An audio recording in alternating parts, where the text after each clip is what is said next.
Today I want to share with you a life-changing technique called the IM method for OCD and health anxiety that helped Ashton, a client of mine. Ashton reached out to me for OCD treatment and explained that he had intrusive thoughts that made him very uncomfortable and were significantly negatively impacting his life. He experienced a number of different unwanted thoughts that made him feel like he couldn't trust himself. He was afraid that he was just going to snap and completely lose control of himself. Ashton worked hard in therapy. He practiced ERP. He also incorporated some ICBT, but he needed something to tackle those intrusive thoughts in the heat of the moment. Now, if you have OCD or health anxiety, I left you some helpful links in the description below. Ashton was no different in his request than any other OCD and health anxiety client I've treated in the past. Every person struggling with these conditions wants to know what to do in the moment that these unwanted thoughts or sensations pop up. This is where the IM method comes in. It gives you a method, a plan of what to do in the moment.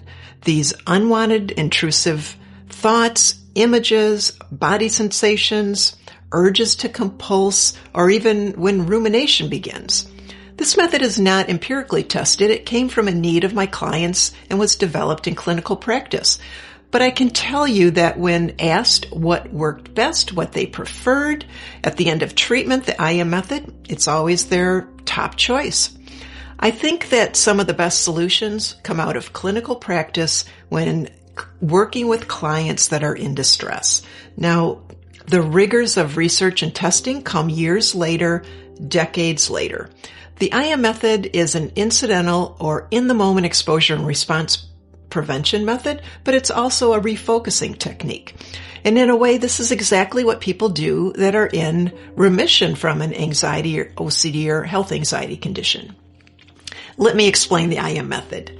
The I stands for identifying. It's about recognizing that you're having an unwanted thought, feeling, bodily sensation, or experiencing an urge or a compulsion.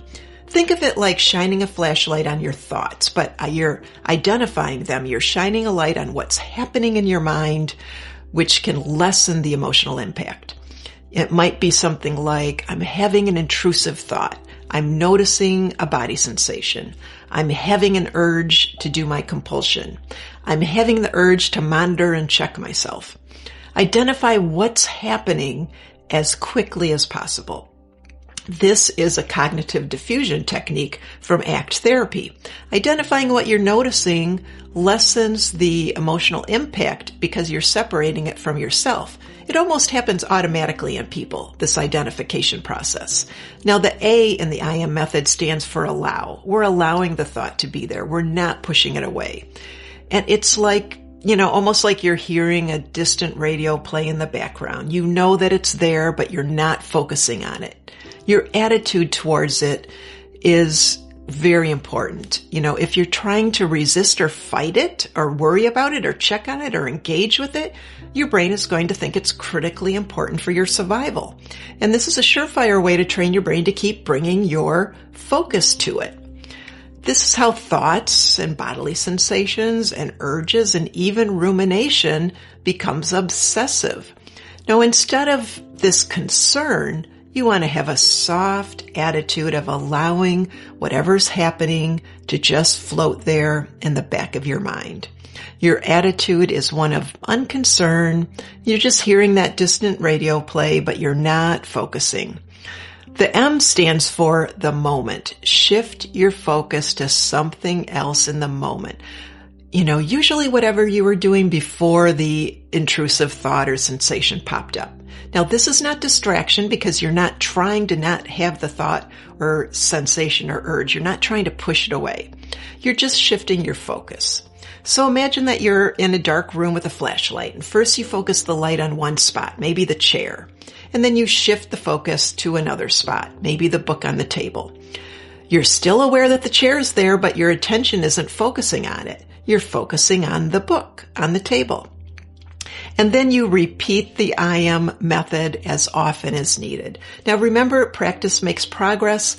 And soon you're going to be using the technique seamlessly, without even having to think through the steps. But what I love about the method is that it empowers you to have a plan of what to do in those challenging moments. The IM technique can be a valuable addition to your toolkit for managing OCD and anxiety symptoms, and it can be combined and incorporated with other treatments like ERP or ICBT. So give it a try and see how it works for you. Comment below and let me know if you've tried it before and what you think about it.